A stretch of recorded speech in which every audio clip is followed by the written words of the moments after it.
Vivimos en un momento histórico.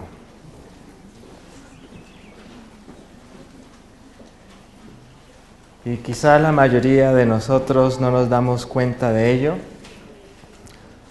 porque quizás no estemos involucrados con los eventos.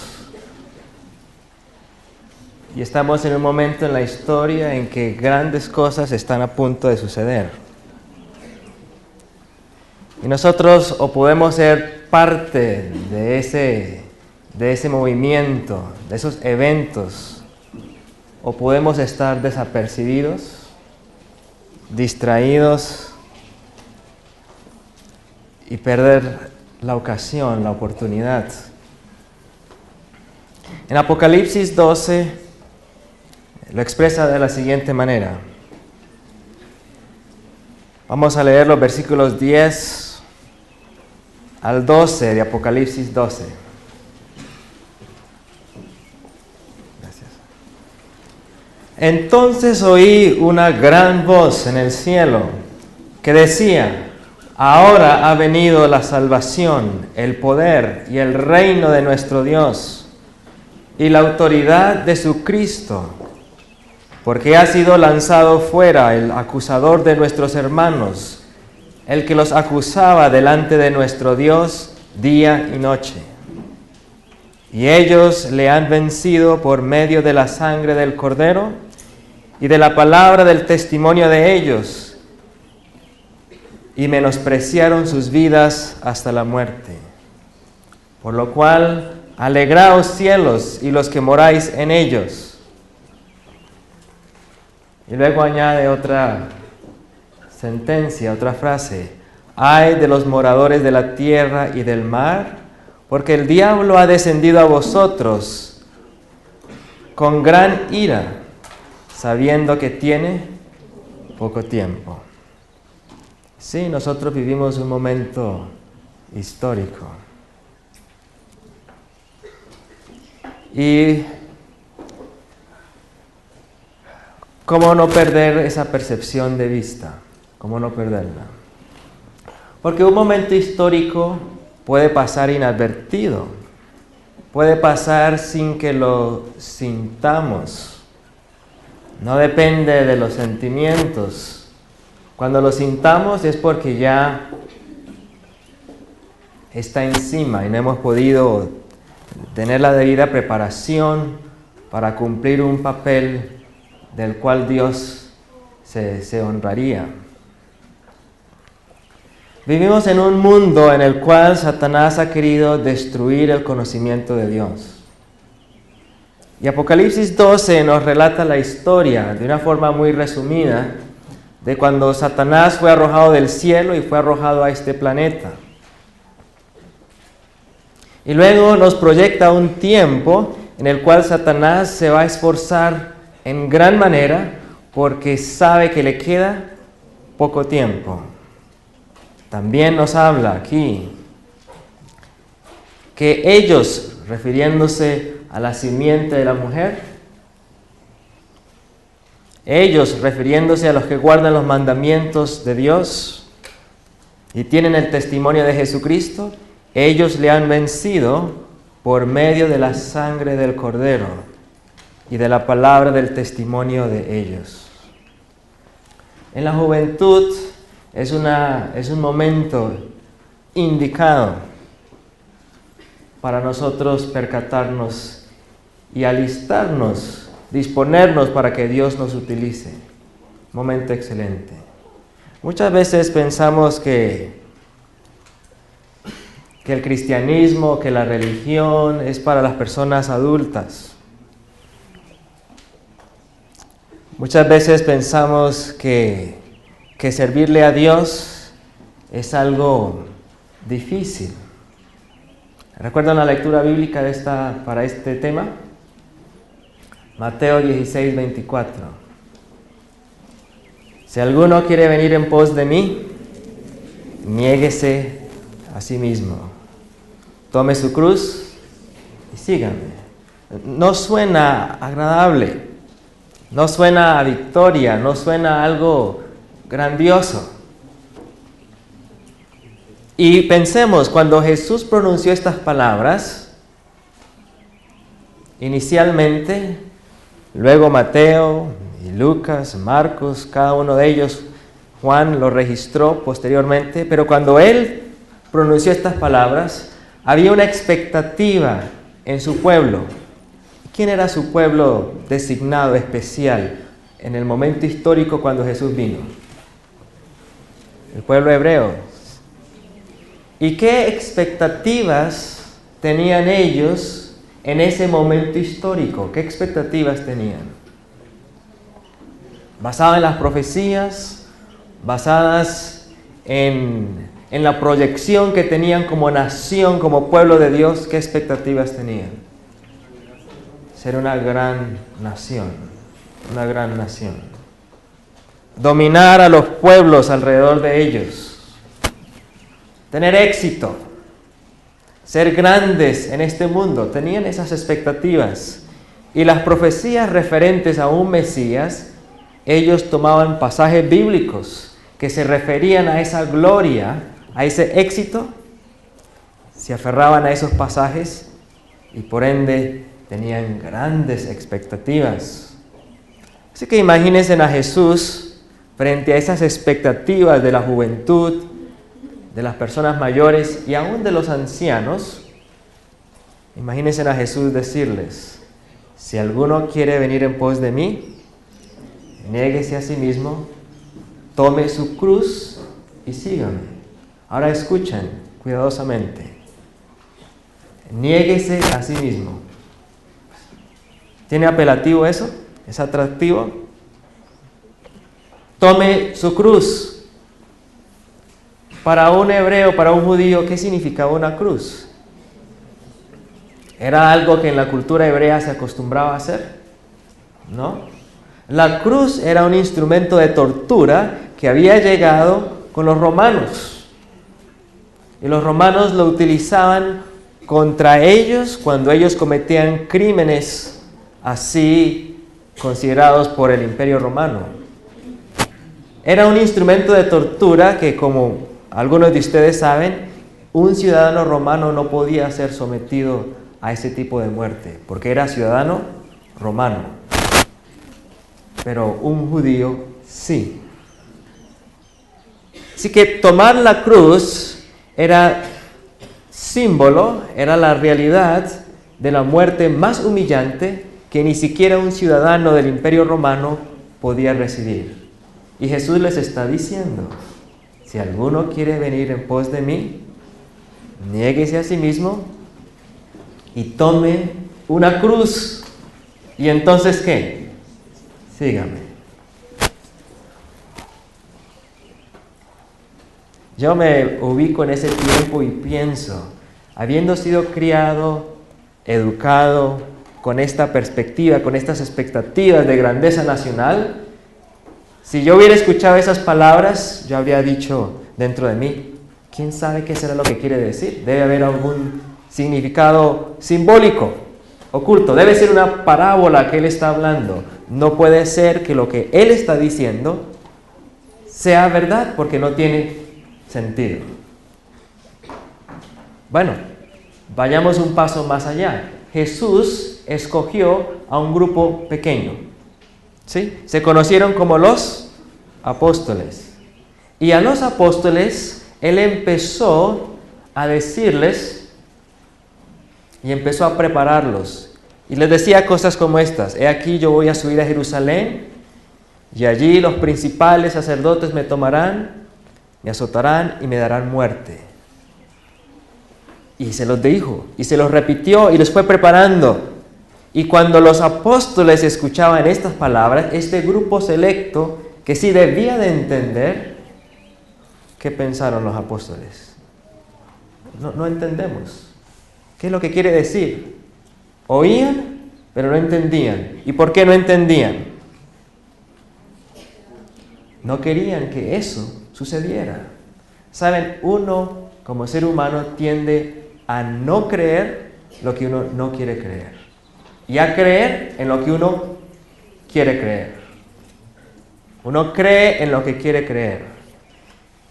Y basado en esta realidad de la naturaleza humana, de la mente humana, miren lo que Jesús dijo en Mateo 24. Mateo capítulo 24.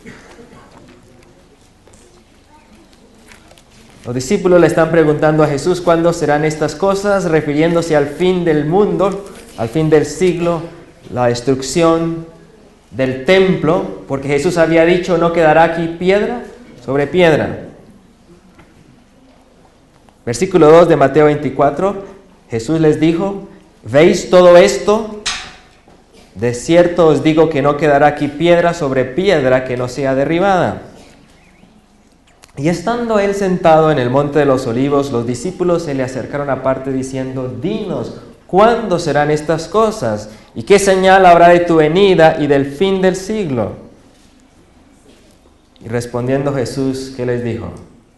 Mirad que nadie os engañe.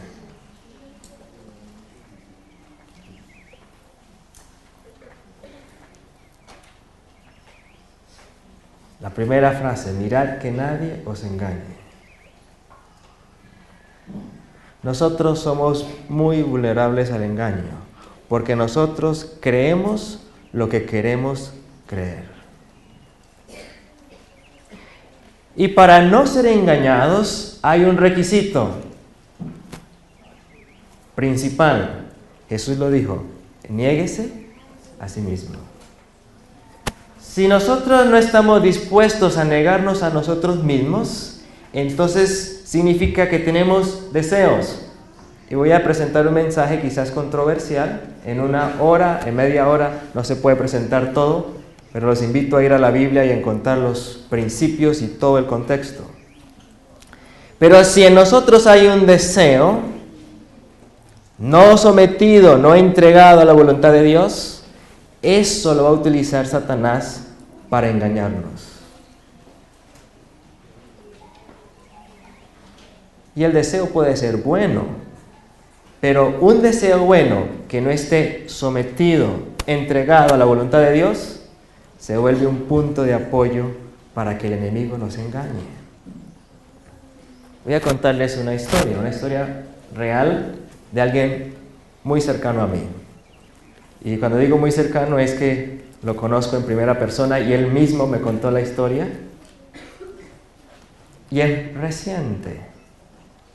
Este amigo, él ha querido hacer una obra para Dios. Una obra grande. Pero para hacer una obra grande, él ha llegado a una conclusión, que se requiere dinero. ¿Una conclusión lógica? Se requiere dinero. Así que han pasado el tiempo, los meses, algunos años, y la expectativa de poder hacer grandes cosas para el Señor, cuando un día recibió hace poco una llamada telefónica. Y la llamada telefónica era del exterior. Y en esta llamada le dice la persona, ¿es usted fulano de tal? Sí soy. Estoy llamando de parte de... Y dijo el nombre de una señora. Y el nombre de esta señora, él lo reconoció. Esta señora quiere ponerse en contacto con usted porque desea darle un dinero. Wow. Se puso contento, mi amigo. Se comunicó conmigo y nos comentó, ahora está llegando el momento de hacer esa gran obra que quería para Dios. El Señor me va a entregar un dinero. Según lo que le dijeron, le iban a entregar $300,000. ¿Suficiente dinero para empezar algo? Bueno, yo le pregunté, pero ¿cómo así que $300,000? Bastante dinero, tan de repente. Y entonces empezó él a contarme la historia. La historia tenía que ver con una señora que él había conocido, que había llegado a Colombia con el interés de hacer inversiones en ese país. Y entonces le encargó a él que le averiguara qué cosas, qué situaciones, qué productos o qué industrias valdría la pena invertir en ellas. Y él empezó a hacer averiguaciones. Me cuenta él que el proceso fue más o menos un año, no un año totalmente dedicado a eso, pero el transcurso del tiempo que pasó. Al final de ese tiempo, la señora le comunica por internet, esto había sido por internet, esta comunicación, que viaje a Inglaterra y que en Inglaterra y vaya con cierto dinero para que entonces hagan un tipo de sociedad y vayan a invertir de manera conjunta en Colombia. Y bueno, él no tenía dinero, por eso estaba orando al Señor que le diera plata para hacer su obra, así que no tenía ni para el pasaje para ir a Inglaterra. Si pedía prestado y llegaba allá y como socio y veía a la señora que no tenía plata, pues qué vergüenza. Así que él decidió no volver a escribir y contar una historia de que tenía unas dificultades y parece que había un familiar enfermo, así que aprovechó esa coyuntura para afirmar un hecho que realmente, como estudiamos con la ética, no sé si se podría hacer, David, pero aprovechó que había algún familiar enfermo y dijo, no, tengo una situación y no puedo viajar en este momento, y no viajó. Bueno, la cosa quedó así y pasó un año. Al año y medio recibe esta llamada telefónica de parte de esta señora, pero no era ella, y que había invertido en otros países, pero que ella no quería olvidar todo el esfuerzo que él hizo y quería apoyarle porque veía que una persona íntegra, sin intereses propios, y que le iba a enviar ese dinero. ¿Qué habrían pensado ustedes? Bueno, era la respuesta a su deseo, ¿cierto? Un buen deseo. Un buen deseo. Bueno, pero había que enviar la remesa del dinero. Había que dar un número de cuenta, y para poder enviar el dinero, después de vueltas y correos para allá y correos para acá y números y una cantidad de cosas, visite tal página web, y se veía todo muy serio, muy organizado. Entonces, deposite $500 para poder empezar a hacer los giros. Entonces, esta persona este amigo buscó a mi suegro y le pidió prestado el dinero. Y mi suegro se emocionó, dijo, voy a conseguir el dinero. Y entonces ahí fue donde yo empecé a entender la historia. Yo no estaba allí, supe la historia por teléfono. Y dije, esto es un engaño. Entonces mi cuñado le dio muy convencido, le dice a mi suegro, pues dígale a la persona que de los 300,000 que le va a mandar, descuente los 500 y empiece a mandar. Él le envió otro cuento muy bien pensado, esa gente experta. Bueno, dejo la historia hasta allí. Todavía no le he enviado el dinero, pero mi amigo sigue con la esperanza de que le va a llegar. Uno cree lo que quiere creer. Uno cree lo que quiere creer. Y por eso, Segunda de Tesalonicenses, hablando del tiempo final, ¿qué dice Segunda de Tesalonicenses? Capítulo 2.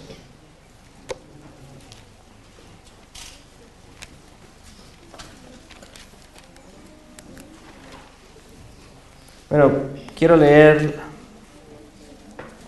el versículo 3, pero solo la primera parte. Nadie os engañe en ninguna manera.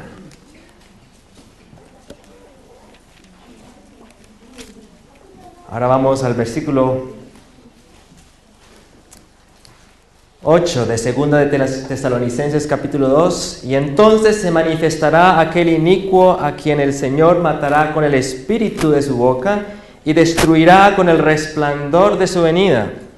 inicuo cuyo advenimiento es por obra de Satanás, con gran poder y señales y prodigios mentirosos, y con todo engaño de iniquidad para los que se pierden, por cuanto no recibieron el amor de la verdad para ser salvos.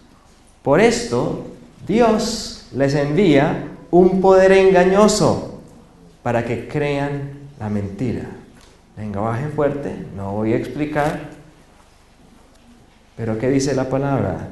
Les envía un poder engañoso para que se pierdan, para que crean la mentira, a fin de que sean condenados todos los que no creyeron en ¿qué? La verdad. Si no creemos en la verdad, ¿qué vamos a hacer? Engañados por un poder engañoso. No creyeron a la verdad, sino que se complacieron en la injusticia. Y precisamente en este tiempo ahora, si nosotros nos complacemos en la injusticia, ¿y qué es la injusticia? Todo aquello, voy a dar una definición, no una exhaustiva, todo aquello que no es la voluntad de Dios. Todo aquello que no es la voluntad de Dios es injusticia. Y si yo me estoy complaciendo en cualquier cosa que no sea la voluntad de Dios, yo no estoy creyendo la verdad. Y estoy ya siendo engañado. Y seré aún más engañado. El primer engaño es perder la sensibilidad del pecado. Y empezamos a lo malo llamarlo bueno. A perder el sentido de culpabilidad, que es una bendición, porque es la primera obra ¿de quién? Del Espíritu Santo. Nos convence de pecado. Estamos en un momento histórico donde el mundo académico, donde el mundo político, desde el punto de vista social, filosófico, educativo, aún religioso, se está destruyendo la culpabilidad como consecuencia de desobedecer la ley o la voluntad de Dios. En Estados Unidos es muy interesante la cantidad de personas que están ahora saliendo del closet. ¿Han escuchado esa expresión? Ahora están saliendo del closet políticos. Y salir del closet es, ya no me avergüenzo más de decir que soy, por decir algo, homosexual. No me avergüenzo. Si no me avergüenzo, ¿qué significa eso? Que ese tabú, ese sentido de culpabilidad, me he despojado de él. Y si me he despojado de ese tabú, ¿de qué en realidad me estoy despojando? De la influencia del Espíritu Santo que me convence de pecado a la luz de la palabra. Y estoy creyendo un engaño. Bueno, eso nos puede parecer muy extremo. Nos puede parecer muy extremo, pero saben, ya hay personas cristianas que están creyendo que eso es aceptable a la luz de los derechos humanos.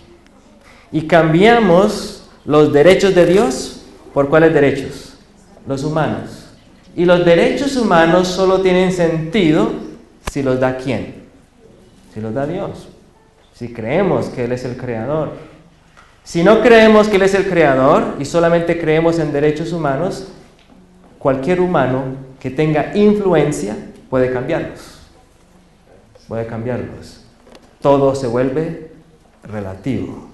Y si todo es relativo, yo puedo ser engañado por cualquiera. No es sino que me presente algo de manera convincente y me presente algo que yo quiera creer. Que yo quiera creer. Si yo soy débil en cierta área, bueno, permítame, vamos a una historia en el Antiguo Testamento. Para ilustrar este hecho. Primera de Reyes, capítulo 13.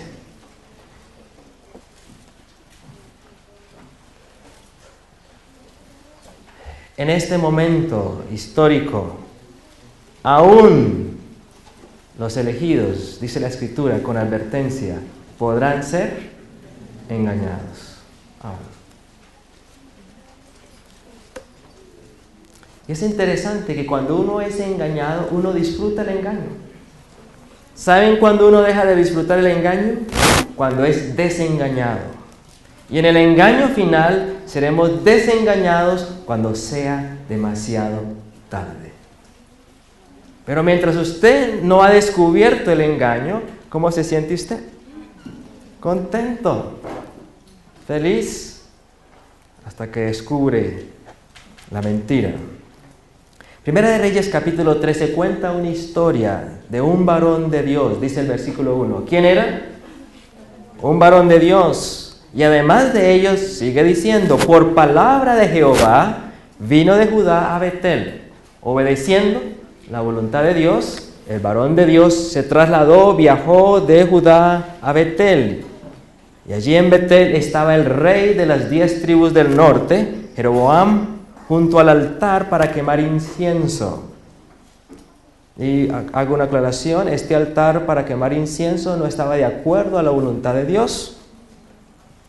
Y el varón de Dios, por palabra de Jehová, clamó contra el altar y dijo, altar, altar, así ha dicho Jehová, he aquí que a la casa de David nacerá un hijo llamado Josías, el cual sacrificará sobre ti a los sacerdotes de los lugares altos, que queman sobre ti incienso, y sobre ti quemarán huesos de hombres.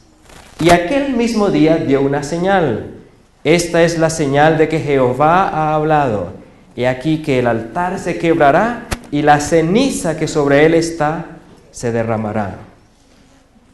Cuando el rey Jeroboam oyó la palabra del varón de Dios, que había clamado contra el altar de Betel, extendiendo su mano desde el altar, dijo, prendedle. Mas la mano que había extendido contra él se le secó y no la pudo enderezar.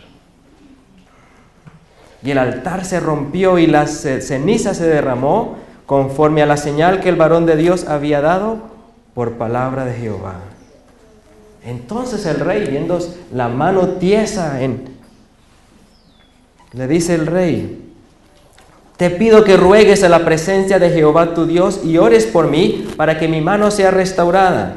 Y el varón de Dios oró a Jehová. ¿Y qué sucedió con la mano del rey? Se le restauró y quedó como era antes.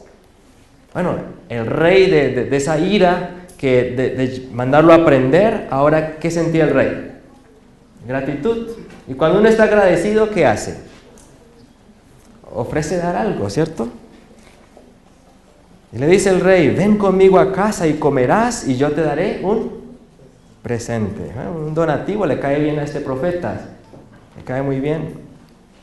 Pero el varón de Dios dijo al rey, aunque me dieras la mitad de tu casa, no iría contigo, ni comería pan, ni bebería agua en este lugar, porque me des la mitad de tu reino, ni $300,000, no voy a ir. Porque así me está ordenado por palabra de Jehová, diciendo, no comas pan, ni bebas agua, ni regreses por el camino que fueres. Rechazó la invitación. ¿Y qué hizo el varón de Dios? Se fue por otro camino y no volvió por el camino por donde había venido a Betel. No termina la historia allí. Resulta que había un viejo profeta que moraba en Betel y un hijo de él vio lo que sucedió y fue y le contó al papá. Y entonces el papá le dijo, ¿por qué camino se fue? Por este. Él se montó en su asno y se fue atrás y lo alcanzó. Y cuando lo alcanzó, versículo 14, dice, le halló sentado debajo de una encina, un árbol, y le dijo, ¿eres tú el varón que de Dios vino de Judá? El varón le dijo, sí, yo soy. Entonces le dijo el profeta anciano, ven conmigo a casa y come pan.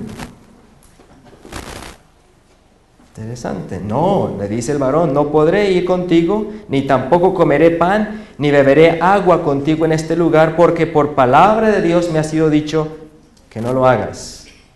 Y el otro profeta, mintiéndole, le dijo, yo también soy profeta como tú, y un ángel me ha hablado por palabra de Jehová, diciendo, tráele contigo a tu casa, para que coma pan y beba agua. Bueno, dijo el varón de Dios, este también es profeta. Anoche Dios le habló, entonces debe ser bueno, ¿cierto? Y se fue con él. Debe ser bueno porque es un profeta. que me está hablando. Y se fue con él. Y comió pan en su casa y bebió agua. Versículo 20. Y aconteció que estando ellos en la mesa, vino palabra de Jehová al profeta que le había hecho volver. Y clamó al varón de Dios que había venido de Judá, diciendo: así dijo Jehová, por cuanto has sido rebelde al mandato de Jehová y no guardaste el mandamiento que Jehová tu Dios te había prescrito, sino que volviste y comiste pan y bebiste agua en el lugar donde Jehová te había dicho que no comieses pan ni bebieses agua, no entrará tu cuerpo en el sepulcro de tus padres. Y bueno, salió el hombre, versículo 24, yéndose, le topó un león en el camino y le mató. Y su cuerpo estaba echado en el camino, y el asno junto a él, y el león también junto al cuerpo.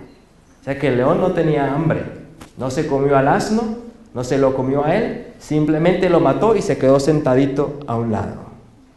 Nadie podía racionalizar y decir, mala suerte, tenía hambre. No, era muy claro, era un juicio en cumplimiento a lo que había dicho el profeta. Y yo me preguntaba de niño, ¿por qué fue engañado este varón de Dios? ¿Era un varón de Dios? ¿Se cumplió la palabra de Dios por medio de él? Se rompió el altar. Cuando el rey, el brazo se le enfermó totalmente, se le secó, por palabra del profeta oró y la mano se le sanó. ¿Por qué entonces, por algo tan trivial, entre más conocimiento tengamos nosotros, mayor responsabilidad? Apartarnos de la voluntad de Dios en cualquier punto nos hace vulnerables al engaño. Yo creo, y ustedes pueden corregirme, que el hombre estaba cansado, tenía hambre y seguramente pensó pasar una noche no es una mala idea.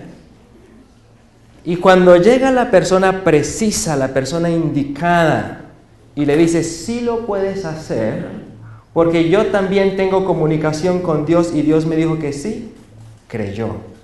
Creyó lo que él quería creer cuando le fue presentado por la persona indicada. ¿En quién tiene usted confianza? El enemigo le va a mandar una persona de confianza. Y la persona de confianza le va a ofrecer algo que usted necesita. Y si usted no se basa en lo que dice la palabra de Dios, engañados. Hoy en día todo el mundo está siendo engañado. Increíble. Todo el mundo está siendo engañado. Y no pasa nada.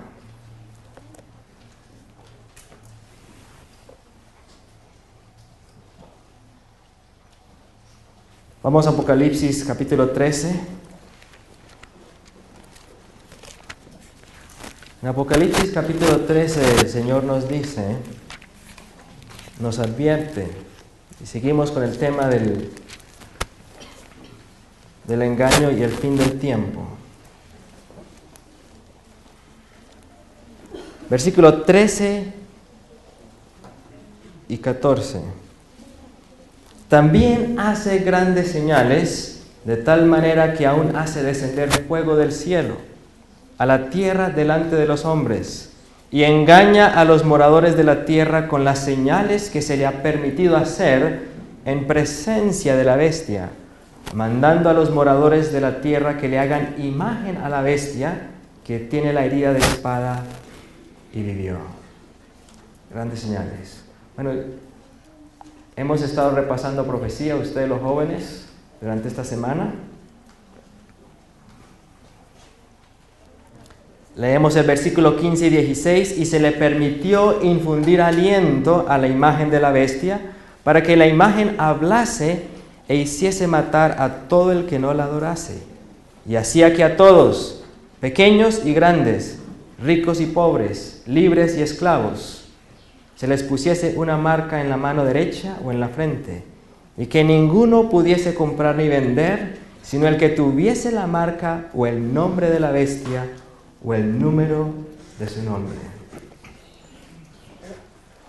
Quiero resaltar 2 o 3 puntos aquí.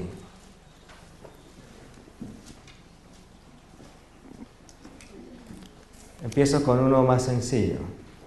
Hace poco recibí una llamada telefónica de una madre.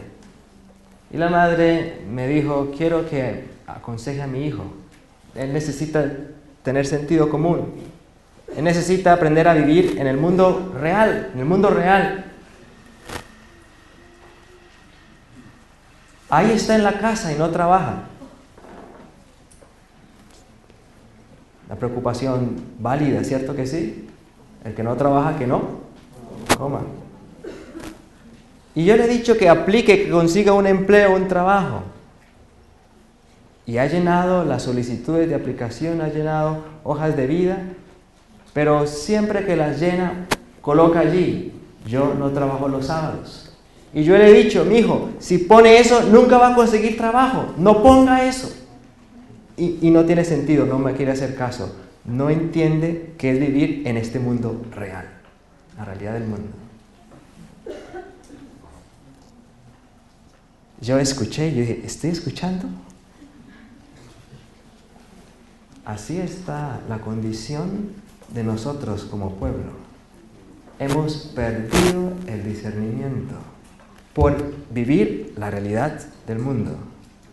Y la realidad del mundo es un engaño y nosotros hemos sido engañados juntamente con él. Y nos gusta el engaño. El mundo está engañado.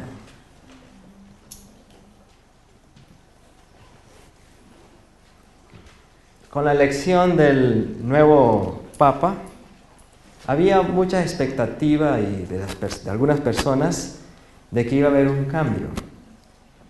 Algunas personas pensaban en el cambio de esta manera. El nuevo Papa va a eliminar el celibato, va a permitir el aborto, que se casen los sacerdotes, por supuesto, al eliminar el celibato, y va a permitir la ordenación de mujeres como sacerdotes, como obispos. Se va a modernizar para actualizarse con el mundo. El nuevo Papa es conservador, conocido en Argentina como alguien que se pronunció siempre en contra de los derechos de los gays. Conocido, reconocido. A los 76 años de edad no va a cambiar, y mucho menos por el hecho de que él es un jesuita. El mundo se crea expectativas de que va a haber cambio, pero ¿saben algo interesante? El enemigo sabe que para engañar hay que ser consistente. Consistente. Y la apariencia de piedad, que ha sido una característica de la bestia, no va a cambiar. Porque si cambia la apariencia de piedad, ¿qué le queda? Nada, no le queda nada. Se cae por su propio peso. Pero la apariencia de piedad no va a cambiar. Es primera vez en la historia que un jesuita es elegido como papa. Primera vez. ¿Y cuándo nació la orden de los jesuitas? ¿Y con qué propósito primordial nació la orden de los jesuitas? Los jesuitas nacieron en el siglo XVI y nacieron con el propósito primordial de realizar la contrarreforma.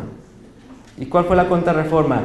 Recuperar el terreno perdido que la reforma protestante había ocasionado en el Santo Imperio Romano. En otras palabras, sanar la herida, que fue esa brecha que fue acrecentándose. Ese es el propósito y lo reconoce aún hoy en día, con ser que los libros de historia han sido cambiados. Lo reconocen, lo ponen en términos así. Algunos atribuyen a que los jesuitas, su primordial función fue el movimiento de contrarreforma. Pero aún esa parte no la han omitido. También es interesante el hecho que algunos de ustedes, las personas más mayores, recuerdan que hace años atrás llegó un conflicto de los siglos que estaba adulterado. ¿Recuerdan? Algunos de ustedes recuerdan. Y este conflicto de los siglos tenía partes donde decía, en el original del conflicto de los siglos, tenía ciertas declaraciones muy escuetas, muy claras en cuanto a lo que la Iglesia Católica ha hecho y va a hacer, no estaban allí presentes. Indagando, supimos la razón de esto, y es que el gobierno argentino presionó a la Iglesia Adventista y entonces no les permitían sacar este tipo de libros con esta clase de declaraciones. Entonces ellos suprimieron esto para poder imprimir al conflicto de los siglos allá en ese país. Bueno, el Papa actual venía ¿de dónde? Argentina, y era el arzobispo de Argentina, y por un buen tiempo llevaba él, porque nació y todo su desarrollo profesional fue en ese país. Pueden ustedes, hoy en día está muy evidente esa información, especialmente por lo que ha sido elegido recientemente. El mundo se prepara para cumplir su misión. Un papa más social, un papa que ayuda a los pobres, que viaja en bus, que no se quiere sentar en un trono de oro, sino se va a sentar en una silla de madera. Que cuando fue elegido, en vez de subirse en una plataforma a saludar, se quedó abajo al mismo nivel que los otros cardenales, para mostrar humildad. Un papa que cree en el servicio social. Y hoy en día, ¿qué es lo que está de moda en el mundo? El socialismo, justicia social. Y en nuestro afán, hermanos, de ver justicia social, porque la justicia social apela a mi deseo. Ay, yo soy pobre, que me den. Pero la justicia de Dios dentro del marco del conflicto entre el bien y el mal, es ¿cuál? Angustiado de él y afligido, no abrió su boca. La justicia de Dios es muy diferente a la justicia social. La justicia social, bueno, este nuevo Papa cree en la justicia social, es humilde, no se va a sentar en el trono de oro, sino en silla de madera, y es ortodoxo en lo moral. Celibato, no ordenación de las mujeres, matrimonio es solo entre hombre y mujer, homosexualismo, eso es abominación, perfecta apariencia de piedad. ¿Saben? Hasta nosotros los adventistas vamos a salir admirándolo, porque está de parte de unos principios que aún dentro de esta iglesia hoy en día están en conflicto. Yo vengo de presenciar las reuniones en vivo en la conferencia general, donde se libraban discusiones entre si ordenan las mujeres o no, y ver el ambiente tenso del conflicto que se está librando dentro de nuestra iglesia, mientras que la Iglesia Católica firme en su ortodoxia doctrinal. Y en cumplimiento profético, mientras todo lo demás se está desintegrando, esta institución va a mantener su hegemonía, su apariencia de piedad. Bueno, como les compartía hace 2 días, por primera vez en la historia, un presidente norteamericano ejerciendo su función declara públicamente que el matrimonio gay es algo no solo aceptable, sino que es el camino a seguir. El camino a seguir. El mundo está pisoteando la ley moral de Dios. Y entre más se pisotee, ¿qué va a venir como mayor consecuencia? Es increíble. En Estados Unidos, prácticamente que semanalmente o cada 15 días sale una noticia de un nuevo joven que ha matado a 2 o 3. Aquí solamente escuchamos cuando matan de 20 y pico para arriba, pero allá es casi que cada 15 días que un joven mata a 2 o 3 jóvenes de 20 años. ¿Motivo? Ni rabia, ni celos, nada de los motivos tradicionales para hacer crimen. Simplemente porque le dio por matar, por agarrar un arma de asalto y matar. Jovencitos. Y la reacción del gobierno americano ha sido: hay que restringir las armas de asalto, hay que restringirlas. Y hay un debate ahora en Estados Unidos. Recientemente el Senado no aprobó esta restricción, pero va a seguir el debate. Intentarán de otra manera. ¿Cuál es el problema con la juventud de este mundo? ¿Que tienen acceso a armas? Ese no es el problema. El problema es que no hay respeto por la ley de Dios. No hay respeto por la ley de Dios. Y nosotros, jóvenes, valientes, jóvenes adventistas, deberíamos caracterizarnos por, como dice Apocalipsis 14:12. ¿Qué dice Apocalipsis 14:12? Aquí está la paciencia de los santos, los que guardan los mandamientos de Dios y la fe de Jesús. El mundo espera esa clase de jóvenes. Esa clase de jóvenes tiene un poder de testimonio. Usted no alcanza a medirlo. Yo sé que ustedes aquí lo experimentan, pero allá en Heartland, cuando llegan personas a la casa de salud, lo que más les impresiona a las personas es el testimonio de los jóvenes. Que a una edad tan joven, una persona decida, no voy a ceder al testimonio de mis sentidos, no voy a vivir por mis deseos, por mis pasiones, voy a vivir para guardar la ley de Dios, por amor a Él, no por legalismo. Eso es un fenómeno, eso es un milagro, y el mundo no lo puede creer. Ese es el testimonio que el mundo necesita hoy. Y una persona que tenga ese testimonio, ¿qué no puede hacer Dios a través de ella? ¿Qué no puede hacer Dios a través de ella? ¿Queremos ser parte de ese movimiento? Hace años atrás, en 1794, nació Allen Gardiner. Desde muy temprano en su infancia, Allen le gustaban las historias de aventura, de mar, de tierras extrañas. Así que en 1808, cuando solo tenía 14 años de edad, él se fue de su casa, se fue a la Escuela Naval de Inglaterra y se inscribió, empezó una carrera con la Fuerza Real Naval del Imperio Británico. Llegó a ser capitán de la Fuerza Naval Real, pero Dios tenía planes más grandes que estos para él. Más grandes. Estando en la Fuerza Naval, conoció a Jesucristo y en uno de estos viajes llegó a la China y él quedó aterrado de ver la idolatría o el paganismo de esta región del mundo. Y él sintió un llamado de Dios por compartir con ellos la preciosa libertad que da el Evangelio.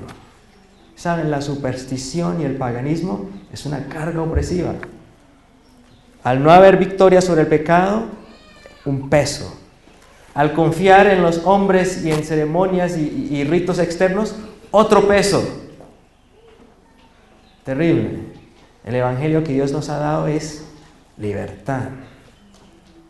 Qué hermoso poderse acostar de noche con la paz de la presencia del Espíritu Santo. ¿No añoran eso? Qué hermoso poder mirar a cualquier ser humano en la cara con la limpieza que le hemos rendido nuestras vidas al Señor y Él nos ha limpiado de todo pecado, de toda inmundicia. No esa pretensión, esa fachada. Ningún maquillaje, ningún peinado puede ocultar lo que realmente está pasando dentro de mí. Miserable hombre de mí. ¿Quién me salvará de este cuerpo de muerte? Solo Jesucristo. Allen quería compartir esa bendición con los chinos. Así que fue un punto de cambio en su vida. Y quiso pregonar libertad a los cautivos. Se volvió un estudioso de la palabra de Dios y su deseo se volvió uno solo, que Dios fuera glorificado en todas las naciones. Así que renunció a su carrera naval en 1826 y se dedicó de 1826 hasta 1850, cuando murió, a darle el Evangelio a los que nunca antes habían sido alcanzados. Viajó a regiones del África, donde había personas que nunca habían sido alcanzadas con el Evangelio. No con un afán proselitista, o de que alguien lo condecorara porque ha bautizado a miles, sino para darles libertad del pecado. Viajó a Nueva Guinea, a Sudamérica.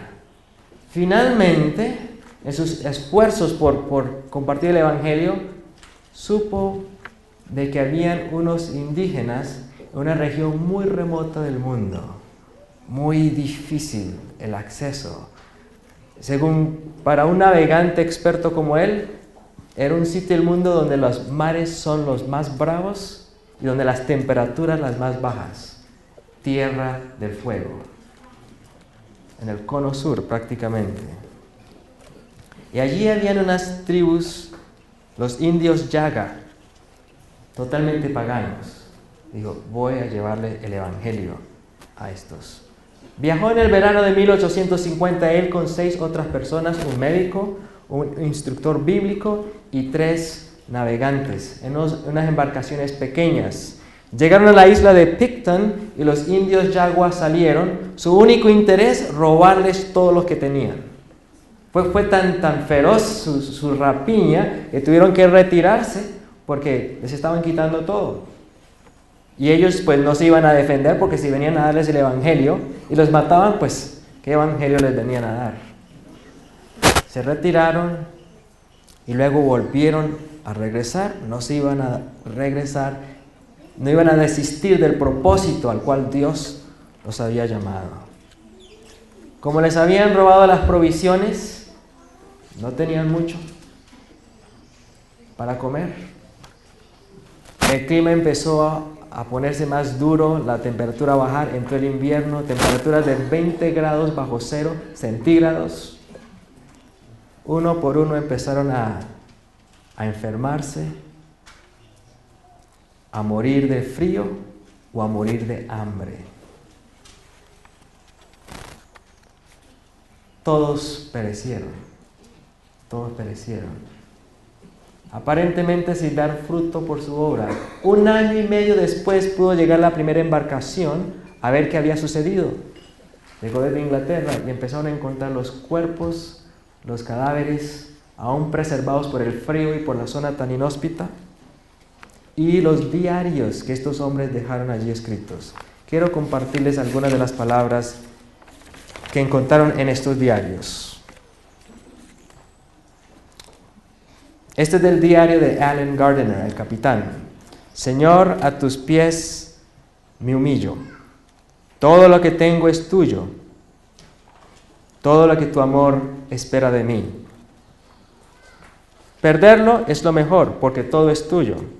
Cuídame en esta hora de prueba. No permitas que tenga pensamientos de queja. Hazme sentir tu poder, que me da vida, y aprenderé a alabarte mientras lleve tu cruz. Tremendas palabras, ¿cierto? Allen, en esas circunstancias. 20 grados bajo cero, sin comida y con los indios bien amiguitos. El 29 de agosto del 51, tenía ya 57 años de edad y él ya sentía que el fin se le estaba acercando. Así que le escribió una despedida a su esposa y a sus hijos, incluyendo estas palabras. Estas palabras fueron incluidas en su despedida a su esposa e hijos. Si tuviera un deseo que pudiera ser concedido en este momento, sería que la misión a Tierra del Fuego sea perseguida con aún más vigor. Si tuviese un deseo que pudiese ser concedido. Sigue diciendo, pero el Señor dirigirá y hará todas las cosas, porque el tiempo y la razón son suyas. Nuestros corazones están en sus manos. Las últimas líneas que él redactó fue el 6 de septiembre de 1851, y fueron estas: por la gracia de Dios, este grupo bendito puede cantar alabanzas a Cristo por la eternidad. No tengo hambre y no tengo sed, a pesar que hace 5 días no como. Maravillosa gracia y amor de ti hacia mí, un pecador. Esta clase de fortaleza es la que necesitamos hoy en día para enfrentar la crisis que viene. ¿Cómo nos estamos preparando? ¿Cómo? ¿Nos estamos preparando o estamos cediendo a ser engañados porque aún albergamos injusticia en nuestro corazón? Pidámosle al Señor, apreciados jóvenes, permitámosle al Señor, rindámonos totalmente a Él. Solo a través de la renuncia puede haber vida. Solo a través de la muerte al yo puede haber crecimiento. Solo a través de la entrega de nuestra voluntad a Él podemos experimentar victoria sobre el pecado y que Dios realice su voluntad en nuestras vidas y que su voluntad prospere en nosotros como instrumentos humanos. Ojalá que le concedamos esa oportunidad al cielo en nuestras vidas.